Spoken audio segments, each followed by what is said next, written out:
ভাইজান, বর্ষা আসতে ছাদ থেকে পানি পড়া থেকে শুরু করে দেয়ালে ড্যাম্পের ছাপ দেখা শুরু হতে থাকে। এর কারণে আপনার ঘরের কন্ডিশন খারাপ হতে শুরু করে।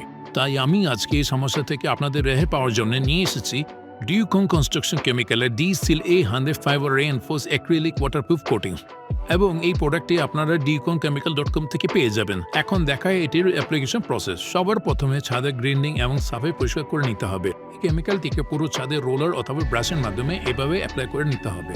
কত কোট লাগাতে হবে? মিনিমাম আপনাকে 3 কোট লাগাতে হবে। প্রথম কোট আপনার প্রাইমার থাকবে এবং বাকি 2 কোট আপনার টপ কোট থাকবে। আর যদি বলি প্রোডাক্টটির বিশেষত্ব কি, এটি UV and weather resistant, high elasticity, quick and easy application process, eco-friendly and low VOC। তো আপনি যদি আপনার ছাদের এই ধরনের সলিউশন পেতে চান তাহলে আমাদের সাথে যোগাযোগ করুন।